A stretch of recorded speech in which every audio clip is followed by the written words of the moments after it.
Hello investors, कैसे हो आप सब? होप सो आप सब बढ़िया ही हो। आज हम पटेल रिटेल लिमिटेड की आईपीओ के बारे में डिस्कस करने वाले हैं। आपको पटेल रिटेल लिमिटेड के नाम से ही समझ गया होगा कि कोई रिटेल सुपरमार्ट की तरह है। आज पहले हम कंपनी की डिटेल्स के बारे में देख लेते हैं। कंपनी के बारे में अगर अपन बात किया जाए तो ये 2008 में इनकॉर्पोरेट हुई थी। इनका जो सुपरमार्केट चेन, आपको मैंने बताया सुपरमार्केट चेन है, जहाँ पे अपने को फूड्स मिल जाते हैं, एफएमसीजी प्रोडक्ट्स मिल जाते हैं और काफ़ी वगैरह वगैरह जनरल चीज़ें मिल जाती है जो आपको हाउस होल्ड पर्पज़ में काम आती है। ये सब चीज़ें इनका सेलिंग होता है। और अगर इनकी बात किया जाए तो इनका ब्रांड जो पहला ओपन हुआ था वो हुआ था पटेल्स आर मार्ट नाम से, अंबरनाथ में, महाराष्ट्र के अंदर। और 31 मार्च के हिसाब से 43 स्टोर्स इनका ऑल ओवर दी सबम एरियाज़ में अवेलेबल है। थाने, रायगढ़ डिस्ट्रिक्ट, ये सब में अवेलेबल है ऑल ओवर दी महाराष्ट्र। और with a total retail area of approximate 1,78,946 square foot area के साथ। ओके, बाकी अगर देखा जाए इनके पास क्या क्या पोर्टफोलियो, क्या क्या चीज़ प्रोडक्ट्स रखते हैं ये, तो पटेल फ्रेश नाम से चलता है, लेबल रहता है। और इनके पास पल्सेस होते हैं, फिर स्पाइसेस होते हैं, घीज होते हैं, पापड़ होते हैं, वगैरह वगैरह चीज़ें होती है, आप ये रीड कर सकते हो। बाकी मैन्युफैक्चरिंग फैसिलिटीज़ की बात किया जाए तो यहाँ पे इन्होंने कुछ डिटेल्स प्रोवाइड किया, आप इजीली पढ़ सकते हो। और ऑपरेशन एंड डिस्ट्रीब्यूशन इनका टोटल है कि पोजीशन नेबरहुड सुपरमार्केट कैटरिंग, मतलब ये कैटरिंग के प्रोडक्ट्स भी प्रोवाइड करती है। मतलब ओवरऑल देखा जाए तो फूड एंड एफएमसीजी जो प्रोडक्ट होती है ये सब भी प्रोवाइड करती है। आपको एवेन्यू सुपरमार्ट के बारे में तो पता ही होगा, वैसा ही सेम इनका भी है। तो ये सब इनके डिटेल्स है। बाकी इनका आप की स्ट्रेंथ देखना चाहोगे तो यहाँ पे इनके लॉजिस्टिक्स के बारे में है, इनके स्ट्रेटजीज़ के बारे में कि कैसा मैन्युफैक्चरिंग फैसिलिटीज़ इनका लोकेटेड है, ये सब चीज़ आप रीड कर सकते हो। ओवरऑल अगर देखा जाए तो ये सुपरमार्केट की तरह इनका पूरा काम है। आईपीओ की बात किया जाए तो आईपीओ स्टार्ट होगा 19 अगस्त को 21 अगस्त तक। फेस वैल्यू पर शेयर 10 रुपीज़ का है। प्राइस बैंड इशूज़ का 237 to 255 है। लॉट साइज है 58 शेयर्स का। टोटल इशू है इसका 242 करोड़ का, जिसमें फ्रेश इशू है 215 करोड़ का। ऑफर फॉर सेल है 25 करोड़ का। और नेट ऑफर टू पब्लिक है 241 करोड़ का। ओके, एम्प्लॉय डिस्काउंट है 20 रुपीज़ का।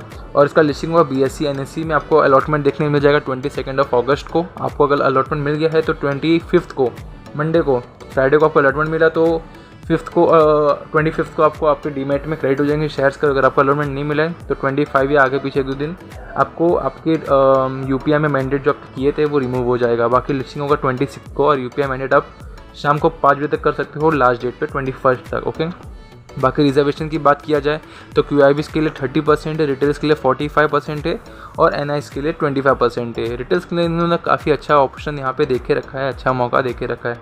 और अगर प्रमोटर होल्डिंग की बात किया जाए तो प्री इशू में 97.99%, 98% के आसपास इनके पास पहले होल्डिंग्स थे इनके प्रमोटर्स के पास।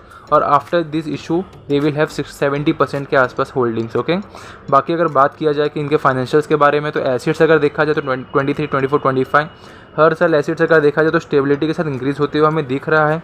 थोड़ा बहुत एसेट अच्छे से इंक्रीज़ हो रहा है। फर्स्ट 23 to 24 में अगर देखा जाए तो यहाँ पे अराउंड 30 करोड़ का इंक्रीज़ हुआ है। फिर 24 to 25 में अगर देखा जाए तो अराउंड 50 करोड़ के आसपास इनका इंक्रीज़ होते हुए दिख रहा है। अच्छी से इन्होंने मेंटेन करके रखा है। टोटल इनकम और पैट की बात किया जाए तो 23 में इनका 1019 करोड़ का इनका ये था टोटल इनकम। और जहाँ पे इनका पैट 16%, ये अराउंड 1.6% के आसपास हो रहा है। टोटल इनकम अगर 24 में देखा जाए तो 817 करोड़ और यहाँ पे पैट इनका 22 करोड़ के आसपास है। यहाँ पे ऑलमोस्ट 2.7% के आसपास देखने के लिए मिल रहा है। 25 में अगर देखा जाए तो 826 करोड़ में से 25 करोड़ इनका प्रॉफिट था। ये भी अराउंड अगर देखा जाए तो 3% के आसपास इनका यहाँ पे प्रॉफिट मार्जिन देखने के लिए मिल रहा है। मतलब स्टेबिलिटी के साथ इनका प्रॉफिट मार्जिन भी इंक्रीज़ हो रहा है, एसेट्स भी इंक्रीज़ हो रहा है, ये पॉजिटिव चीज़ है। EBITDA देखा जाए तो ये भी इंक्रीज़ होते हुए दिख रहा है, नेटवर्क भी अच्छे से इंक्रीज़ होते हुए दिख रहा है। और बोरोविंग्स देखा जाए तो स्टेबल है, ना इंक्रीज़ हो रहा है ना डिक्रीज़ हो रहा है, ऑलमोस्ट स्टेबल है। 182 करोड़ था, फिर 185 करोड़ हुआ, अभी 180 करोड़ का है, मतलब ऑलमोस्ट स्टेबल ही है। फाइनेंशियल्स की ओवरऑल बात किया जाए तो अगर बोरोविंग्स थोड़ा कम होता तो बहुत अच्छा हम इसे फाइनेंशियल्स कह सकते हैं। बट ड्यू टू बोरोविंग्स और एसेट्स का कॉम्बिनेशन करे, सब चीज़ें कॉम्बिनेशन करे तो एवरेज इनकम मेरे को फाइनेंशियल देखने के लिए मिल रहा है। बाकी पैसा कहाँ पे यूज़ करने वाली है, for the repayment of borrowings, मतलब बोरोइंग्स को ही रीपेमेंट करने वाले हैं। अपने बोरोइंग्स जो यहाँ पे इनका 180 करोड़ से उसमें से बोरोइंग्स कम करने वाले हैं। बाकी पैसा यूज़ करने वाले हैं फॉर द कैपिटल रिक्वायरमेंट और बाकी कॉर्पोरेट पर्पज़ के लिए यूज़ करने वाले। अगर KPIs देखा जाए तो इनका रिटर्न ऑन इक्विटी 19% है, रिटर्न ऑन कैपिटल एम्प्लॉयड 14% है, डेब्ट to equity 1.34, okay, return on net worth 19% है, पैट मार्जिन 3% और EBITDA मार्जिन 7.61 है और price to book value 4.72। Okay, एक मिनट अपन इनका कंपेयर कर लेते हैं इनके पीयर्स के साथ। पीयर्स के लिए हमने ये सब पीयर्स लिया है। एवेन्यू सुपरमार्ट आपको मैंने जो बताया था इनकी तरह सिमिलर इनका बिजनेस है, बस ऐसा है कि इनका पटेल रिटेल्स का जो है वो महाराष्ट्र में ही अवेलेबिलिटी अच्छे से इनका है। अगर कंपैरिजन किया जाए तो PE रेशियो के हिसाब से, PE रेशियो अगर देखा जाए तो ओवरऑल इनका जो पूरा इंडस्ट्री है उसमें एवरेज PE रेशियो 45 to 55 के आसपास देखने के लिए मिल रहा है, क्योंकि किसी का 123 है, किसी का 30 है, ऑन एन एवरेज 45 to 50 के आसपास देखना है। तो इनका PE रेशियो यहाँ पे ऑलमोस्ट एवरेज ही दिख रहा है हमें।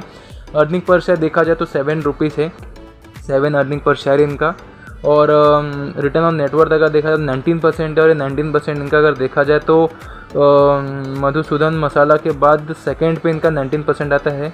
बाकी किसी का इतना ज़्यादा है नहीं रिटर्न ऑन नेटवर्थ परसेंटेज। ये अच्छी चीज़ है। नेट एसेट वैल्यू देखा जाए तो 54 का है, ये भी एक पॉजिटिव चीज़ है। अगर देखा जाए तो ओवरऑल अगर इनके पूरा पीयर कंपैरिजन किया जाए तो ओवरऑल मेरे को फाइनेंशियल्स और जो ये सब है वैल्यूएशन मेरे को एवरेज ही लग रहा है। हम इसको वीक नहीं कह सकते, एक एवरेज है।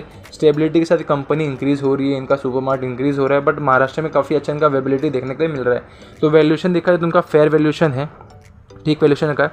अगर इनका ग्रे मार्केट प्रीमियम देखा जाए तो ग्रे मार्केट प्रीमियम के हिसाब से यहाँ पे हमें देखने के लिए मिल रहा है, ओके, 7% के आसपास इनका ग्रे मार्केट प्रीमियम देखने के लिए मिल रहा है।